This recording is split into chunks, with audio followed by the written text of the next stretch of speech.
सो hi everyone, मैं आपकी host Alia एक बार फिर से आप सबका स्वागत करती हूँ हमारे आपके ऑफिशियल यूट्यूब चैनल प्रॉपडाट में।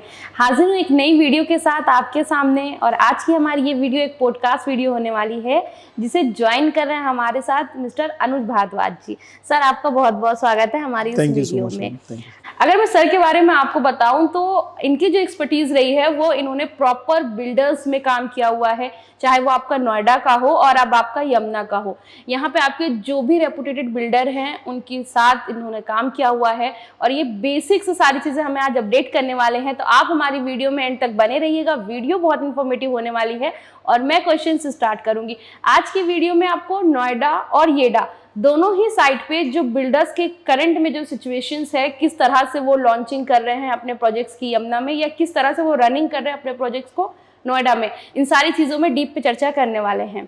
तो सर, जैसे कि मैंने इंट्रो में ही सारी चीज़ें बता दी है, तो आज हम जो डीप में बात करने वाले हैं वो यमुना की जो बिल्डर्स अभी आपको करंट में देखने को मिलते हैं वो, और जो आपके नोएडा के हैं वो, हम दोनों पे ही बात करेंगे। बट स्टार्टिंग हम करते हैं कि आप सबसे पहले नोएडा के जो सेक्टर 150 एक तरह से बिल्डर्स का हब हम कह सकते हैं, वहाँ पे आपको बहुत सारे अच्छे ब्रांड, अच्छे लेवल के बिल्डर्स देखने को मिलेंगे। वहाँ से आप कुछ इंट्रो दीजिए, उन चीज़ों से स्टार्ट करिए। Thank you so much Alia ji. पहले आपने मुझे मतलब बुलाया, आपने मुझे लाइक समझा कि मैं एक्सप्लेन कर पाऊँ चीज़ें। Most welcome sir. तो सबसे पहले अगर मैं आपको बता दूं तो अगर हम बात करते हैं 150 की, तो 150 का बेसिकली आप कह सकते हैं कि उसकी स्टार्टिंग कहाँ से हुई। तो 150 की स्टार्टिंग हुई, एक अथॉरिटी को एक ऐसा सेक्टर चाहिए था जहाँ पर स्पोर्ट्स फैसिलिटीज प्लस रेजिडेंस दोनों एक साथ वहाँ पर चीज़ों को कैप्चर कर सके, लोगों को दिखा सकें कि हाँ, मतलब एक ऐसा एरिया बनाना, एक ऐसा एरिया डेवलप करना जहाँ पर चीज़ें आपको स्पोर्ट्स स्पेसिफिकली अगर हम बात करें तो स्पोर्ट्स फैसिलिटीज आपके मतलब मिनट 2 मिनट्स के डिफरेंस पे आपको मिल जाए। तो यहाँ पर ऐसे एंट्री करी थी इन्होंने सेक्टर 150 के लिए। बट ये शुरुआत हुई कैसे वो बताता हूँ आपको। सेक्टर 78, 76, 79 के आसपास यहाँ पर ना पहले स्पोर्ट्स सिटी का एक फैक्टर था कि स्पोर्ट्स सिटी बना रहे हैं। बट वहाँ पर बिल्डर्स ने कुछ स्मार्ट प्ले किया और उन्होंने क्या किया कि जो एरिया स्पोर्ट्स फैसिलिटी के लिए जाना था उन्होंने वो भी यूज कर लिया विद इन दी आपका जो विद इन दी प्रोजेक्ट। अगर हम बात करें तो वहां पर जो फ्लैट्स थे उन्होंने वो फ्लैट्स को ज्यादा डेवलप किया और जो कोर्ट्स थे जो होने चाहिए थे बड़े, वो उन्होंने छोटे छोटे कोर्ट्स बनाकर वहां पर दे दिए। तो इस चीज को मद्देनजर रखते हुए अथॉरिटी सेक्टर 150 को इस तरह से डेवलप करना चाहती थी कि जहां पर एक नहीं, दो नहीं, हर तरीके का स्पोर्ट्स वहां पर आपको देखने को मिल जाए। मतलब इंडोर गेम से लेकर आपको cricket, lawn tennis, badminton, even तो आपका अगर हम बात करें तो स्विमिंग पूल वगैरह, ये सब भी इस तरीके से डिजाइन करने का इनका था। ओलंपिक साइज स्विमिंग पूल जहां पर प्रॉपर आपकी कह सकते हैं नेशनल और इंटरनेशनल लेवल के, कल अगर चीजें उस तरीके से होती तो शायद उस तरीके की चैंपियनशिप्स भी वहां पर आपको देखने को मिल सकती थी। तो यहाँ पर एंट्री इन्होंने सेक्टर 150 को ऐसे लाना चाहते थे। तो चीजें बहुत सही चल रही थी।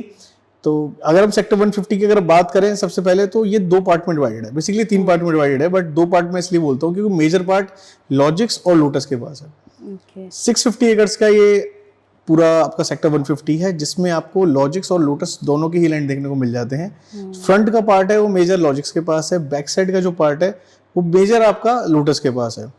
अब लॉजिक्स और लोटस की भी अगर हम बात करें, हम सभी जानते हैं कि लोटस कहीं ना कहीं बैंकरप्सी में चला गया और तो वहां पर उनके पास लैंड तो थी। बट अब अथॉरिटी संकोच में थी कि इन्होंने लीज किया हुआ है लोटस और लॉजिक्स को, ये बनाने की कंडीशन में है नहीं, तो फिर इनको कौन डेवलप करेगा। तो वहां पर अथॉरिटी ने मेजर बड़े बड़े डेवलपर्स को इनवाइट किया, जैसे टाटा, गोदरेज, एल्डिको, एटीएस एक बहुत बड़ा नाम अपने टाइम में, मतलब आज भी है और हुआ भी करता था। तो एस देन मल्टीपल डेवलपर्स वहां पर उन्होंने इनवाइट किया कि आप आइए और इस सेक्टर को डेवलप कीजिए।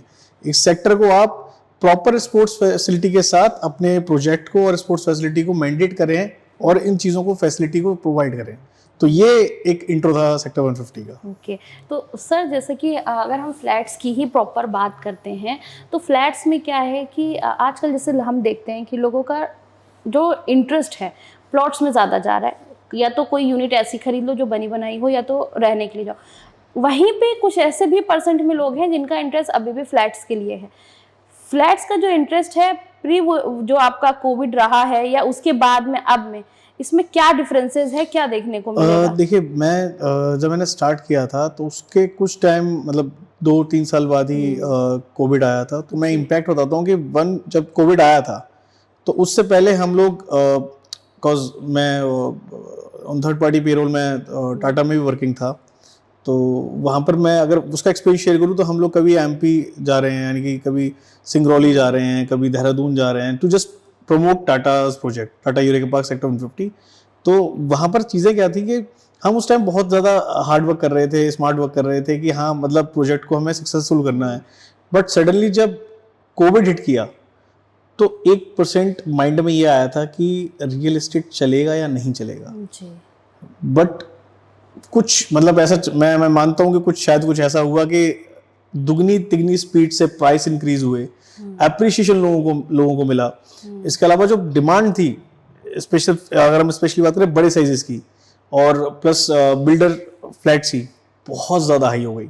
कोविड के बाद, कोविड से पहले जो परसेंटेज थी सेलिंग की अगर मैं बात करूँ वो शायद 40-45% या 50% होगी, वो सडनली 70-75% के आसपास पहुंच चुकी थी। जबकि सर लोग बोलते थे कि पोस्ट कोविड जो है फ्लैट्स का जो डिमांड है वो कम हो जाएगा, लोग ऐसे अलग सेपरेट घरों में रहना पसंद करेंगे और सारी चीजें, उसको देखते हुए आज के समय में अच्छा रिस्पॉन्स यानी कि लोगों ने एक्चुअली मैम क्या था, देखिए आप समझिए कि जब कोविड आया ना तो किसी को नहीं पता था, इतना अनसर्टेन था, किसी को पता ही नहीं था कि क्या होने वाला है। मतलब आप आज हैं कल नहीं है, यहाँ तक चीज़ें हमने फेस की हैं। मैं पर्सनल एक्सपीरियंस शेयर करता हूँ। मैं जब कॉल करता था तो कई बार सामने से ऐसी बात सुनने को मिलती थी कि अंदर से मन टूट जाता था कि मतलब हम कॉल क्यों कर रहे हैं, किसी के फैमिली मेंबर चले गए हैं, कुछ हो रहा है।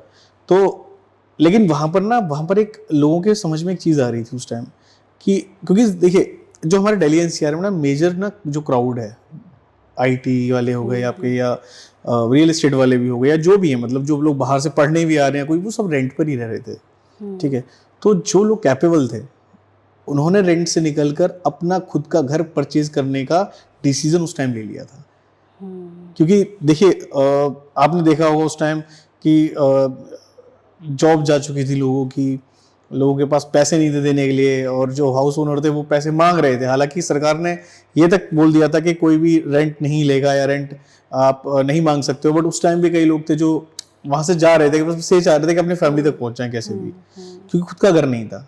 तो ये कहीं ना कहीं सेंटिमेंट हिट कर रहा था लोगों को कि हाँ अपना घर होना चाहिए।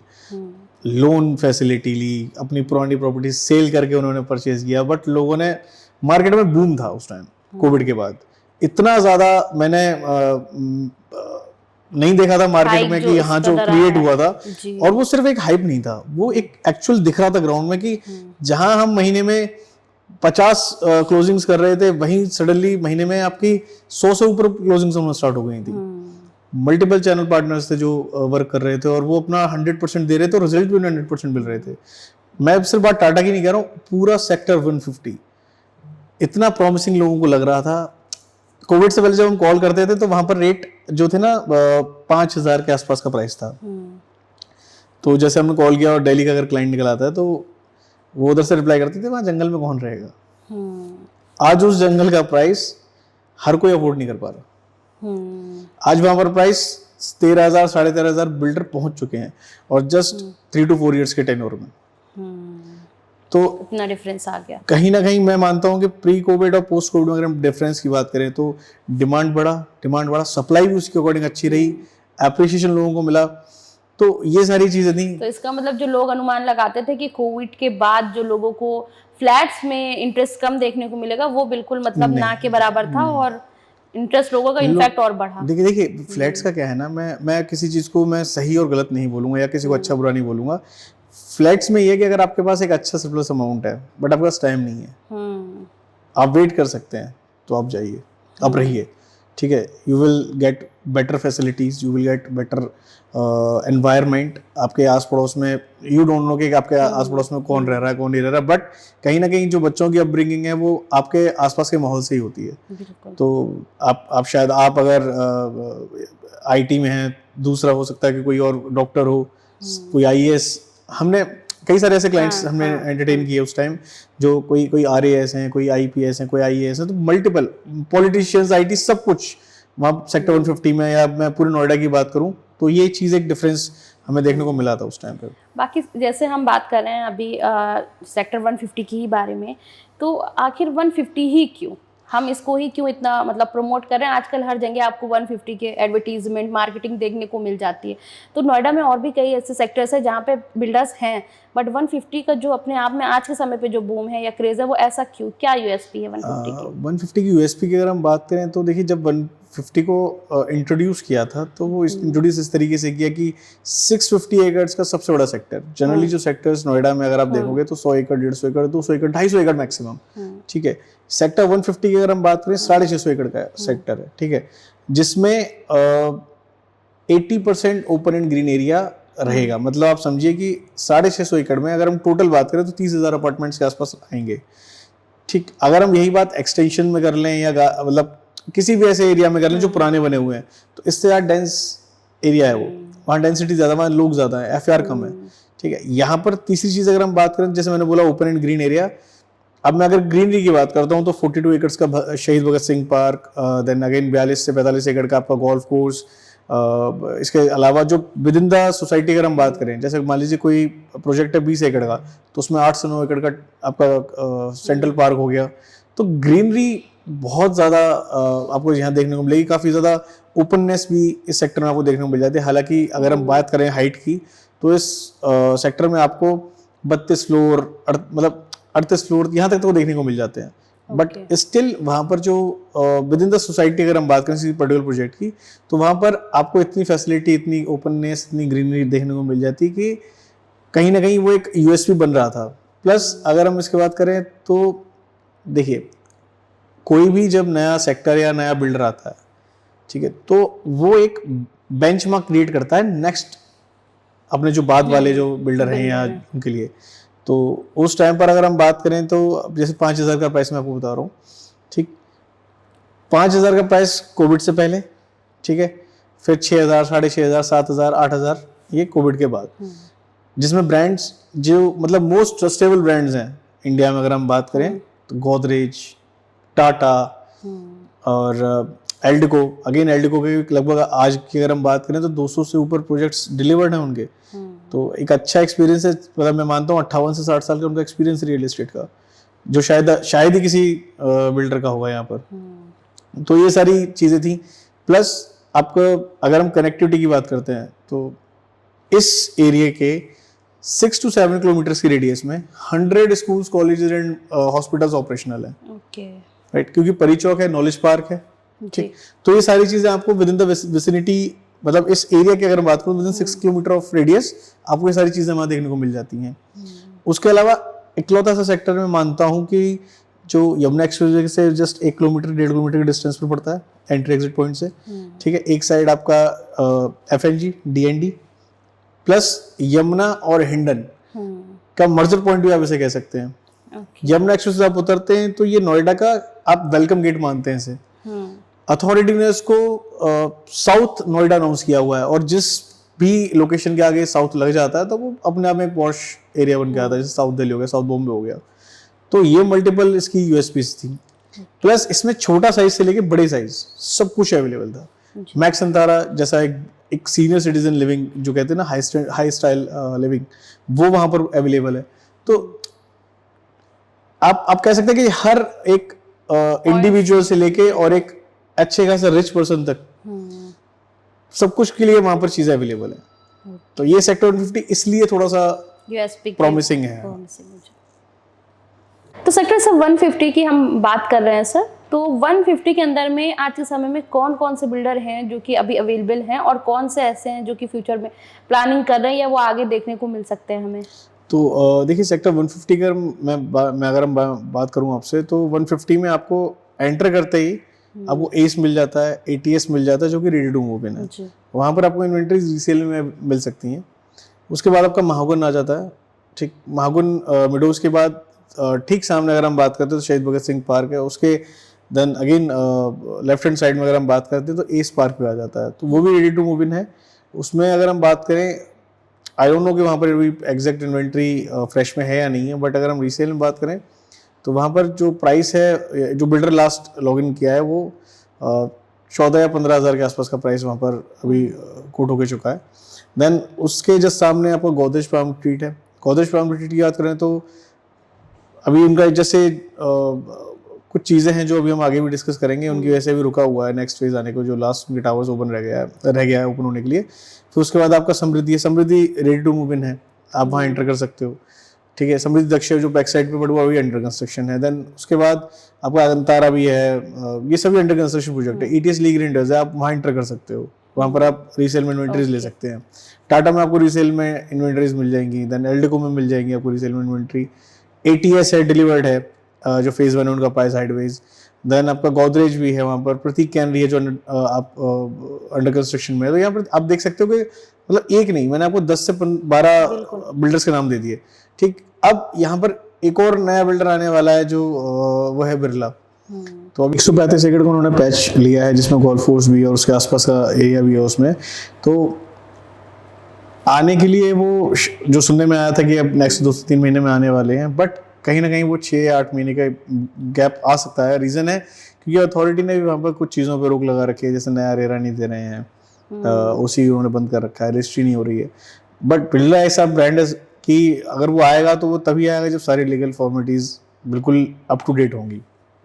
तो इसलिए अभी कुछ चीज़ रुकी हुई हैं। बाकी अगर सेक्टर 150 की हम बात करें तो ऐसे शायद ही कोई ब्रांड होगा जो 150 नहीं आना चाहेगा। तो सेक्टर 150 ही क्यों? 150 मैम अगेन इसलिए कि आप देखिए 150 एक तो आप जब एंटर करते हो तो वहाँ पर ना आपको मल्टीपल जैसे प्रोजेक्ट्स देखने को मिल जाते हैं। अब स्पोर्ट्स के लिए जो पर्टिकुलर ये जो एरिया था, ये स्पोर्ट्स थीम पर बनना था, स्पोर्ट्स सिटी कॉन्सेप्ट पर बनना था। बना भी रहे हैं बिल्डर्स, बट कहीं ना कहीं वो कुछ चीज़ें बिल्डर्स की भी खामियां रही हैं, कुछ अथॉरिटी की भी कुछ चीज़ें रही हैं। तो उनकी वजह से है कि उन्होंने बिल्डर्स ने अपने स्पोर्ट्स तो प्रोवाइड कर दिया, बट कहीं ना कहीं वो अगेन अपना जो इन द सोसाइटी जो उनके स्पोर्ट्स एमिनिटीज़ हैं वो तो वो प्रॉपर अच्छे उन्होंने बनाए हुए हैं। अगर आप पास टाटा देख कर आएंगे तो आपको बहुत ही प्यारे वहाँ पर लॉन टेनिस अकेडमीज और कोर्ट्स दिख जाएंगे, अकेडमी बोल रहा हूँ मैं आपको। देन पीछे आपका क्रिकेट ग्राउंड एल्डेको में देखने को मिल जाता है एक अच्छा। तो लेकिन कहीं ना कहीं जो अथॉरिटी की रिक्वायरमेंट थी वो शायद अथॉरिटी और ये बिल्डर आपस में मैच नहीं कर पा रहे हैं, मीट नहीं कर पा रहे, तो इस वजह से अथॉरिटी ने भी थोड़ा सा रुक लगाया हुआ है।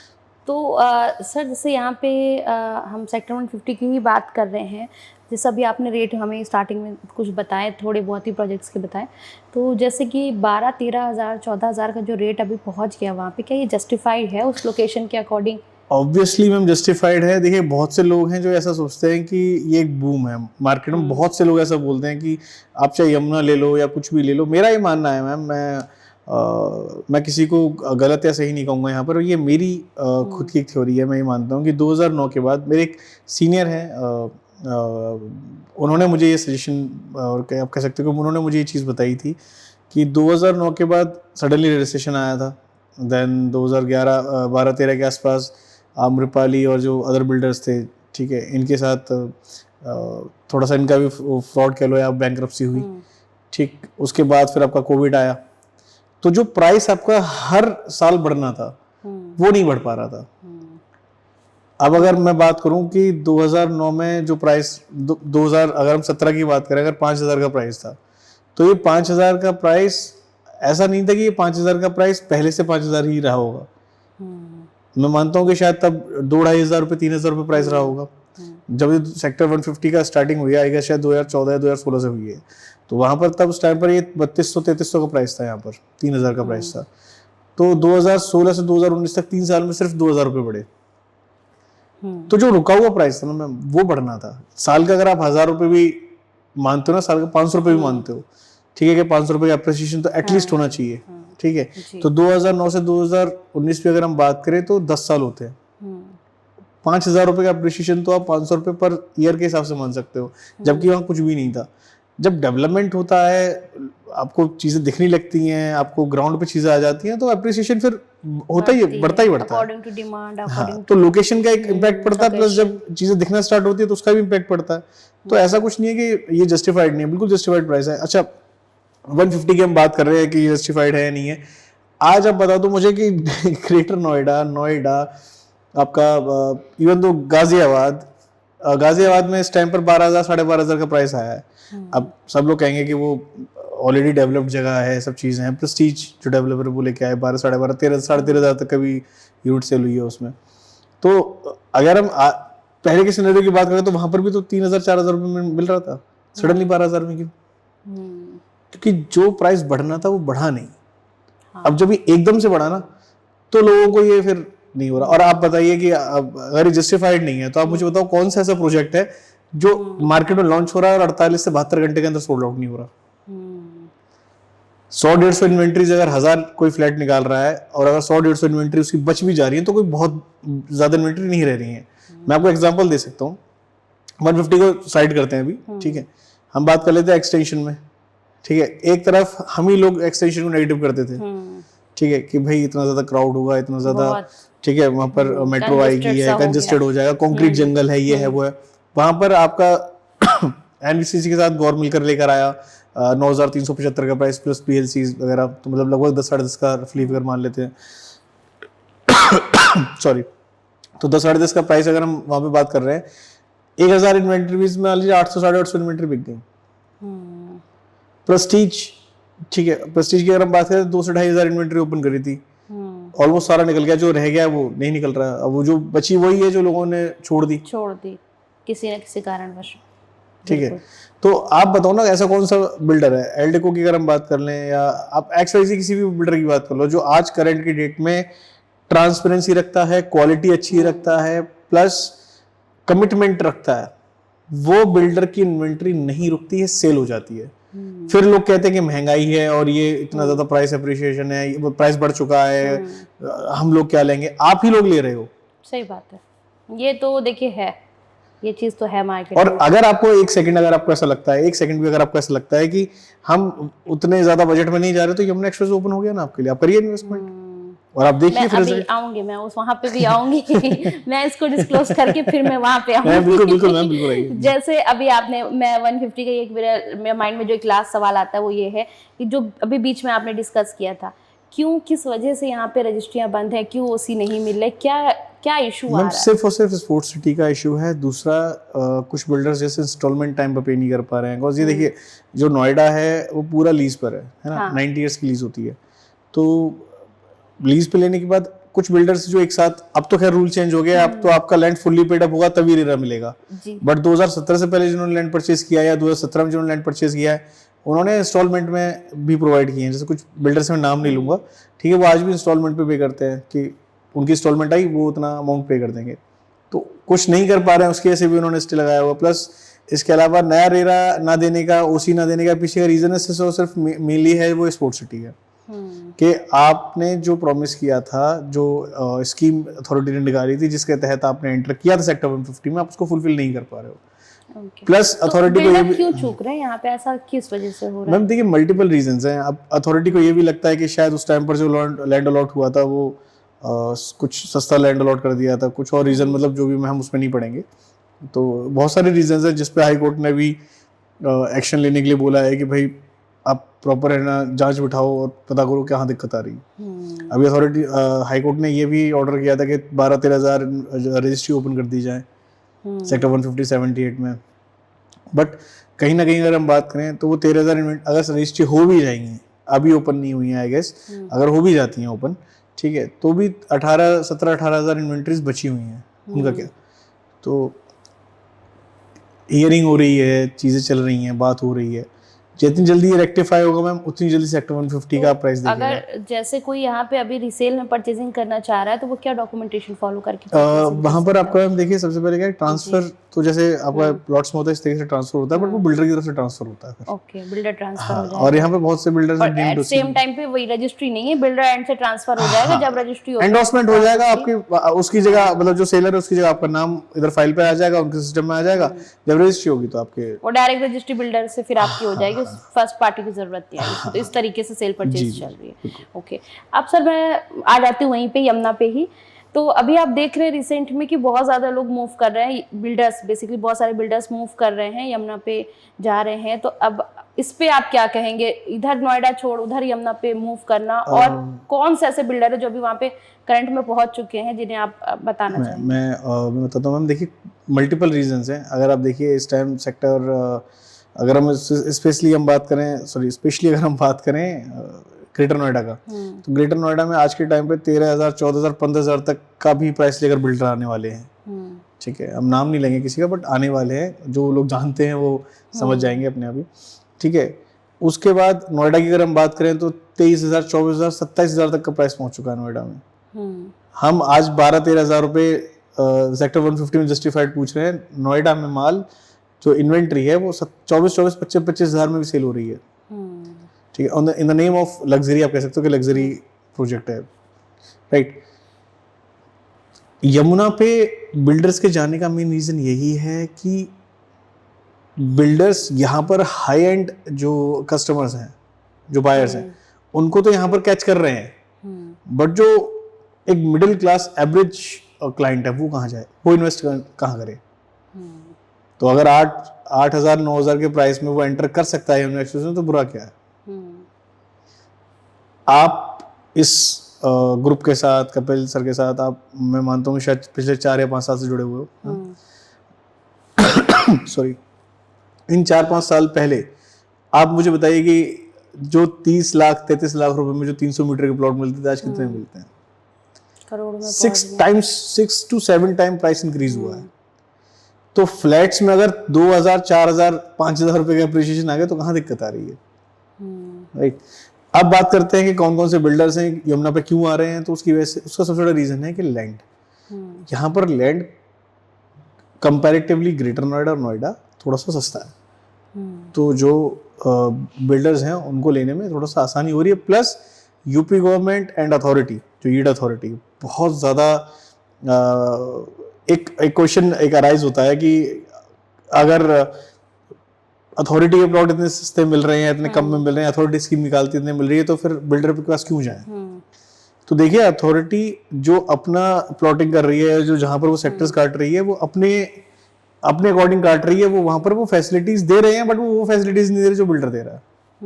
अगर हम बात करें, अभी रिसेंटली एटीएस आया था, एटीएस का प्लॉट आए थे, तो उसमें आप देखिए क्लब हाउस है, स्विमिंग पूल है, किड्स प्ले एरिया है, देन आपके मिनी थिएटर, लाइब्रेरी, मेजर जितनी भी एमिनिटीज होती है लग्जरी बजट में वो मिल जाती हैं आपको। प्लस 300-350 प्लॉट की एक आपको टाउनशिप मिल जाती है, अभी अगर हम इसकी बात करें जो इन्होंने इनिशियली सेल किया है। ठीक है, देन उसके बाद आपका एज देख लीजिए। ठीक है, प्राइस, यस, प्राइस अथॉरिटी से बहुत ऊपर है। ठीक है, बट जस्टिफाइड इसलिए है क्योंकि वहां पर आपको वो फैसिलिटीज मिल रही हैं जो शायद अथॉरिटी में आपको नहीं मिलती।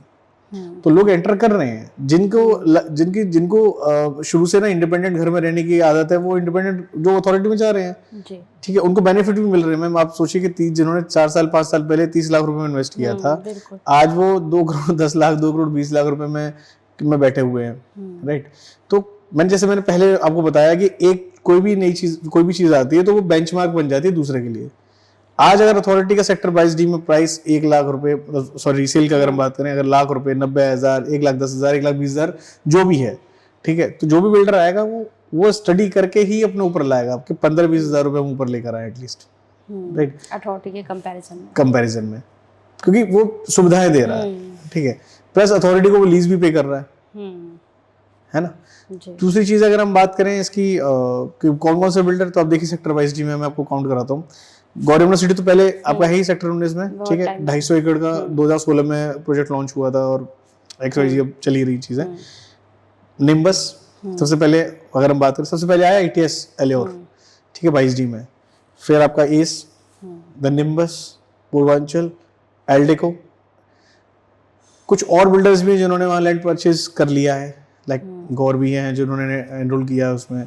कोई मुझे बता रहा था शायद M3M भी देख रहा है वहाँ पे जगह। तो क्योंकि लैंड सस्ती है तो बिल्डर्स को आसानी हो रही है, और प्लस जो अथॉरिटी और जो यूपी गवर्नमेंट है वो सुविधाएं प्रोवाइड कर रही है कि आप ज़्यादा से ज़्यादा इन्वेस्ट करो, ज़्यादा से ज़्यादा चीज़ें हो। अथॉरिटी आपको इंफ्रास्ट्रक्चर प्रोवाइड करके देगी, आपकी जो बेसिक फैसिलिटी है, रोड्स हैं या वाटर का सप्लाई, वो सब अथॉरिटी ही करके दे रही है।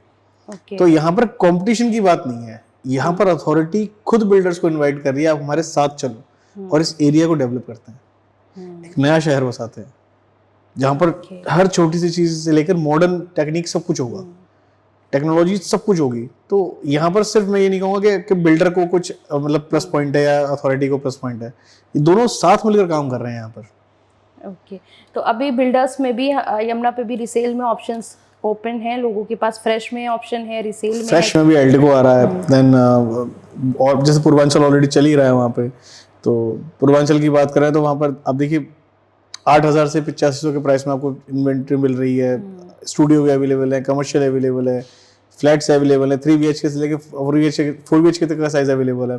एल्डिको आ रहा है, इसमें भी 3 BHK से लेके आपको 3 BHK प्लस सर्वेंट भी आपको देखने को मिल जाएगा। तो 1500 से लेके और 2700-2800 तक के बीच के साइजेस आपको अभी यमुना पे मिल रहे हैं देखने को। तो और भी इन्वेस्टमेंट है धीरे धीरे आने वाली है, आप देखिएगा कुछ टाइम बाद आपको और भी बिल्डर्स की भी बड़ी प्लानिंग है यमुना पे जो हमें देखने को मिलेगी। 100% मैम, आप देखिएगा कि आने वाले टाइम में सिर्फ और सिर्फ आपका ये जो अथॉरिटी वाला एरिया है रेजिडेंस का, सिर्फ वो नहीं, आपको बिल्डर्स का भी साथ साथ दिखेगा। एक साइड आपको आप कह सकते हैं कि कोठी कॉन्सेप्ट दिखेंगे, एक साइड आपको बिल्डर्स के फ्लैट्स दिखेंगे, एक साइड आपको होटल्स दिखेंगे, एक साइड आपको, तो यमुना का तो पूरा ही चीजें बहुत अलग तरीके बहुत अलग बन के आएगा। ये तो मैं टाइम टेकिंग है, करती हूँ, टाइम टेकिंग है, बट बहुत प्रॉमिसिंग है, बहुत अच्छा होकर आएगा ये। मतलब मैं मानता हूँ कि शायद इंडिया में सबसे बेटर सिटी बनकर आएगी, जब भी बनकर आएगी सबसे बेटर सिटी बनकर। बिल्कुल, जो प्लानिंग है वो उसी की तरफ जाती है। तो फिलहाल आज की इस वीडियो को हम यहीं पे करते हैं एंड आज की वीडियो में आपको बहुत सारी नई सारी चीजें देखने को मिली, जैसे कि हमने आज नोएडा का सेक्टर 150 डिस्कस किया, उसके साथ ही साथ हमने बिल्डर्स के टॉपिक्स पे डिस्कशन किया और हम नोएडा से चले और यमुना तक पहुंचे और हमने यमुना के बिल्डर्स को भी कवर किया। ये एक स्टार्टिंग वीडियो थी, इस पे हम बहुत सारी वीडियो आगे फ्यूचर में आपके लिए लाकर डिलीवर करते रहेंगे अपने चैनल पे। आपकी जो भी क्वेरी क्वेश्चंस हो, चाहे वो सेक्टर 150 से हो या फिर वो आपके यमुना से हो या किसी भी ग्रेटर नोएडा ऐसे प्लेटफॉर्म से आप जहां पे अभी सर्चिंग कर रहे हो, या कोई भी क्वेश्चन आपके माइंड में आता है हमारी वीडियो देख के, तो कमेंट सेक्शन आपके लिए ओपन है, आप वहां पे अच्छे अच्छे कमेंट्स कर सकते हैं, हमसे क्वेश्चन कर सकते हैं। हम अपनी नेक्स्ट वीडियो में कोशिश करेंगे आपके सारे क्वेश्चंस को रेज करें और जो आप जानना चाहते हैं वो हमारे एक्सपर्टीज जो भी रहेंगे वो आपको वहां पे सजेस्ट करेंगे, उनके बारे में इंफॉर्मेशन देंगे। बाकी कोई भी सेल परचेज की क्वेरी आपकी किसी भी फील्ड की, किसी भी सेगमेंट से रिलेटेड हो, तो आप स्क्रीन पे हमारे नंबर मेंशन, आप उसमें हमसे कांटेक्ट कर सकते हैं। बाकी वीडियो अच्छी लगी तो वीडियो को लाइक शेयर जरूर से करें और साथ साथ चैनल को सब्सक्राइब करके नोटिफिकेशन बेल भी ऑन कर ले, ताकि इस तरह की इन्फॉर्मेटिव वीडियो आपको हमेशा हमारे चैनल की तुरंत देखने को मिले। Thank you so much.